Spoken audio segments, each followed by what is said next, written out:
Perfect. Hi, good afternoon, everyone. I'm Nina Maturu. As Mate said, I'm a design and innovation strategist, and I'm currently serving as a White House Presidential Innovation Fellow in the US government. And what the fellowship is it takes innovators from the private sector, so think designers, strategists, technologists, and brings them in to serve as senior advisors to government leaders for 1 to 2 years. But before I launch into the work that I'm doing, I thought I'd tell you a little bit about myself. One, because it's a bit of a professional journey. It's kind of an adventure story. And two, I think it's really important to understand the lenses in which I view my work, because like all of us, we're so affected by our professional expertise and our lived experience in everything that we do.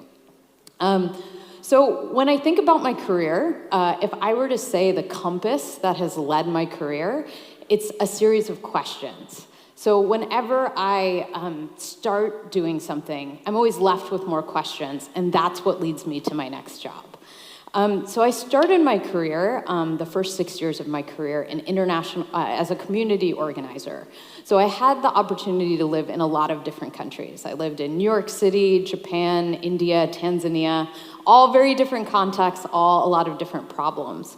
But all of it was focused on affecting change on a small scale and empowering individuals to create change in their own communities. So in India, I worked with children who lived in the slums to be social entrepreneurs in their own communities. In New York City, I worked with immigrants around fair housing and workers' rights. And it was so amazing to work in all of these groups and see such great change. But it left me thinking, how do you do this at scale? How do you take these amazing initiatives that are happening all over the world and have more people affected by it? So I started assessing what are all the different tools that we have to scale things. And certainly public policy, as many of you are work in government, public policy is a huge one. But this was back in 2009, and business was starting to make its way on this on the national stage around social impact. And so you saw a lot of in international development moving from aid-based solutions to poverty alleviation to market-based solutions to poverty alleviation. So think of the Gates Foundation, the Clinton Foundation, things like that. So I decided, hey, that might be interesting because business tends to be a little more creative than public policy. So I went back to graduate school. I got a public policy degree, but I also got an MBA. And after that, decided to work in the private sector. Hey, I've never done that before. Might be something cool to try out. Little did I realize that I would stay there for 12 years. Even saying that, that is such a long period of time. So I stayed there for 12 years. And I got to work as an innovation strategist for a lot of Fortune 50 companies. So think American Express, JetBlue, 3M, mostly US-based companies. And what I did is I was building their innovation strategy. So that could be, what does our product pipeline look like for the next 10 years? Or it could be how do we create an innovative culture? And I loved that the user was centered in everything that we did. We got to use a variety of research methods. So to give you an example, when I worked with JetBlue, we actually got to we're redesigning transatlantic flight, and I actually got to ride next to passengers during long-haul flights to understand what their experience was like. And it was a really cool way to meld my creativity with my business know-how. But I kept asking myself, does the world really need another widget? Do they really need another thing? Could I use design for more of a social purpose? And so I decided that in my own firm, I would push to have a social impact practice. And so I bothered my leadership over and over again. And then when it happened to be the right cultural moment in the United States, they gave me the opportunity. But I noticed the people who were, this is a consulting company, the people who were staffed on my projects all had a passion for social impact. And I was like, but it's a skill set. Like, I need people who understand like how systematic inequalities like lead to these things. Otherwise, everything that we would create would just be window dressing, right? We'd create another widget that said it was for social good.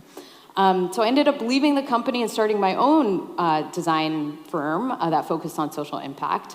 And I got to do a lot of fun things. So I worked with small companies like the Flex company that provides, it's a femtech company that provides alternative menstruation products for women. And then I worked for big organizations like the United Nations, trying to push for cleaner cooking solutions in Haiti. So a variety of things.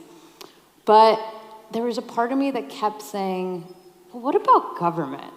Like, you've never done government.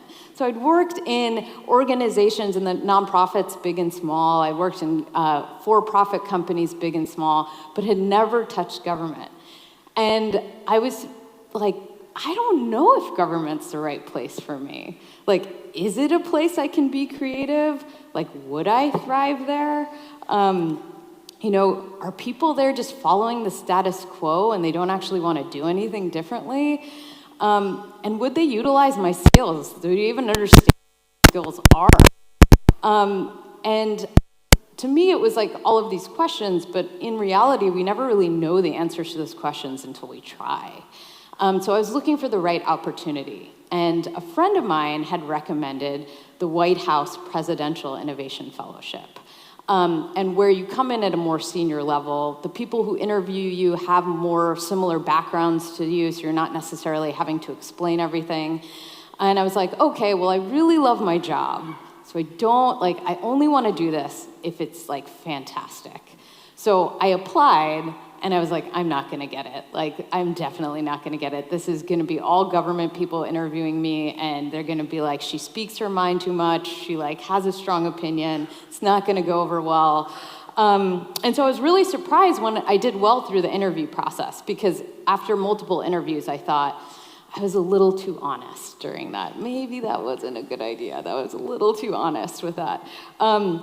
And so I was really surprised when I was the first offer for the fellowship in my year, which was 2023. So this fellowship in particular is interesting because it takes people from the private sector and it brings them into government for 1 to 2 years. And so they're like heralded, I guess, for their private sector background, but the people who end up being successful are the ones who are really trying, not coming in and saying like, this is the way to do it, but actually working with their government partners to figure out, okay, how is the problem different from the context that I've worked in before? My feeling of like getting it was like, oh, well, maybe this is the right place for me. And that's only continued since starting my fellowship. So I've been there for about a year now, and I've loved every minute of it. So I work, every fellow is detailed to an agency, and the agency that I was detailed to is the Advanced Research Projects for Health. So if any of you are familiar with DARPA, they created the internet and GPS mapping. It is the same model, only for health. And it's only 2 years old, so it's a baby agency when you think about government agencies. And so what I'm doing is helping fuse design into everything that we do. And so our remit is to accelerate better health outcomes from the molecular to the societal for everyone. Right? Like, that's huge. So usually we have, like, in the private sector, a very defined target audience, and now it's like everybody. And so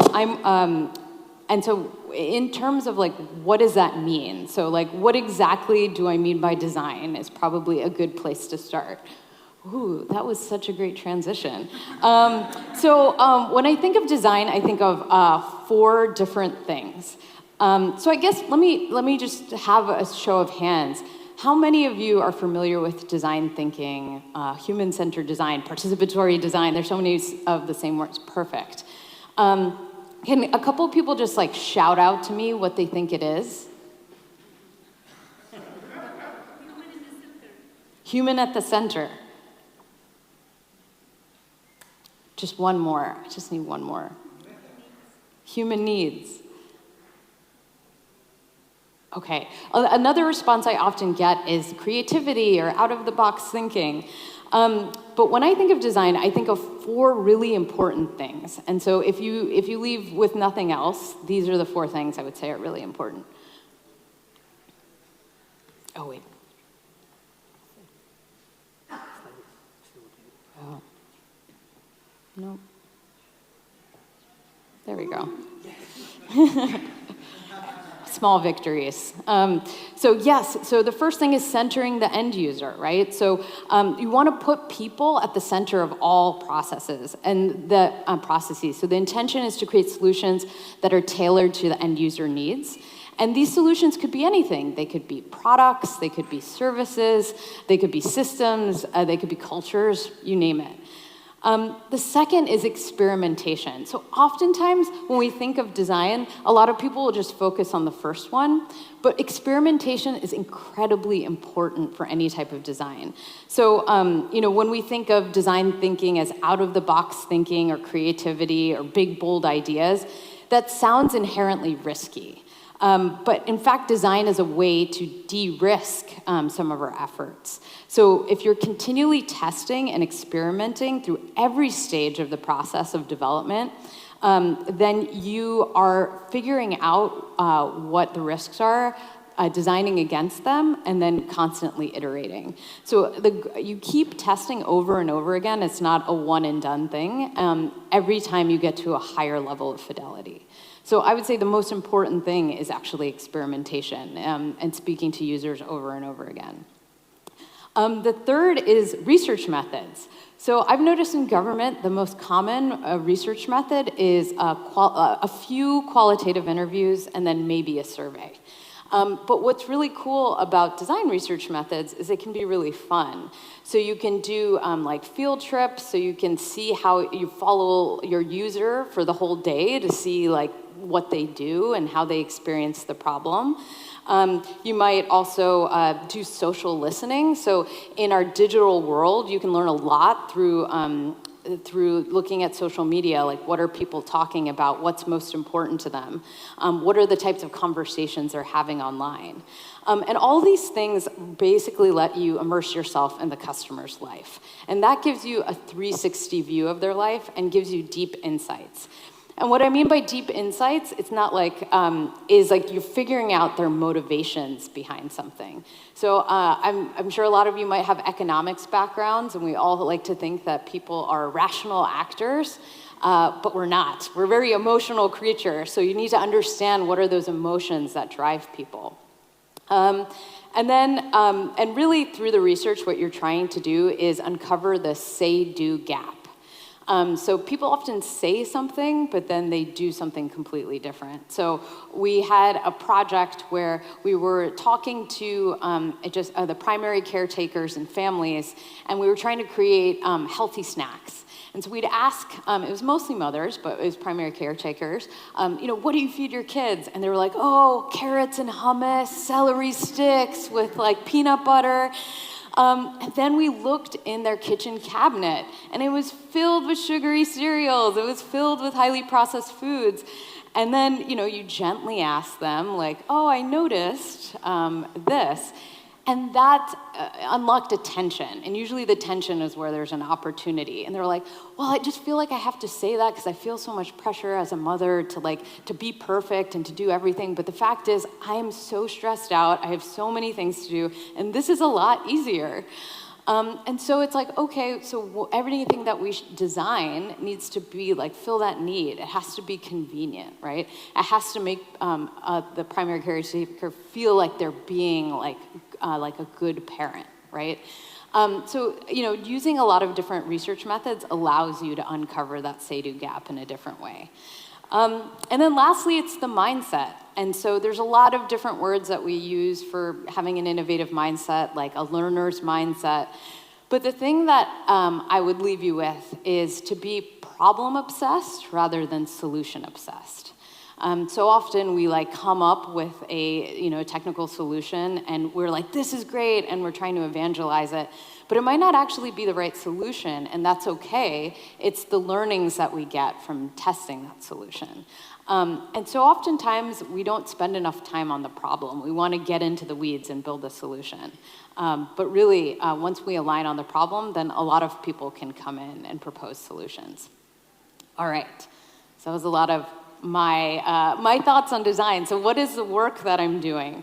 So the work I'm doing is really bringing this way of thinking into all parts of the government, or all parts of the agency. So what's fantastic is it's a new agency, so we don't, I look at some of my other fellows, and they are taking this big ship that's a government bureaucracy, and they're trying to move it like a little bit to the left, right? But what's so cool about being in a new agency is those systems haven't been built yet. So like, how do we actually build this in from the very beginning? So how I like to think about it is, yes, this way, is, so this is a Danish design ladder. Have any of you seen this before? Oh, great. So this is the extended Danish design ladder, so usually it goes up to 4. And this is like a way to think about the design maturity of your organization. So number 1 is there's no design. There's no consultation of the end user or thinking about the end user at all. The second is on aesthetics. So this is more about form giving. So you might build something and then redesign it to be more plain language, or redesign it to be more user-friendly if it's an application. Then the third is process. So this is more about the shifting of mindset. And then 5 is strategy. So design is a common mindset, it's embedded in all of the leadership decisions. So think about what are we going to fund in terms of research? That would be a strategic decision. And then 5 is culture. So design is a common mindset as a way we innovate, a way to listen, and a way to lead. And I've been noticing in my time in government, there's been a lot of focus on the no design to the aesthetic. So like a physical form redesign or a website redesign, like making it easier for citizens to access services. But when I was in the private sector, we focused a lot on moving, we were all the way up at 4 and 5. So it started with strategy, and then we were moving to culture, because we realized you could have these strategic recommendations, but once you started implementing them, it would all just fall to the wayside if it wasn't a culture of innovation. And so I guess if I look at my fellowship, it could be that my job is to accelerate us from 1 to 5 to catch up with the private sector. But to be honest, I think sometimes we look to the private sector too much. Like we think, oh, let's copy and paste what the private sector did and do it in government. But the private sector is different. They have maybe 1 customer, 2. Like in government, we're serving everybody. And so I think we have this very unique opportunity to actually have another level in the design ladder, which is systematic change. So I would say that we're moving from 1 to 6, actually. How can we actually redesign systems so that they are to solve complex societal problems? So what would it look like to systematically include the public in our work on a consistent basis? Do you feel like we do that, you do that now? Could we redesign our systems of government to make them more participatory? Could we actually be solving problems not that we've defined, but the public has defined? And like, how do we actually think about creating new structures, completely new structures, rather than tweaking existing ones? So I know that's a little bit conceptual, but over the next few hours, you're going to be hearing from a lot of different teams and the different ways they've used design to improve government services. So my ask to all of you when you're listening to this presentations is to think about, in their presentation, where they fall within this design ladder, like what level of maturity are they operating in? And then what can you, as leaders, do to push it up to the next level? Because if we're really going to get to systematic change, we all have to be thinking this way. And that is the only way that we're really going to transform our society for the better. All right, thank you.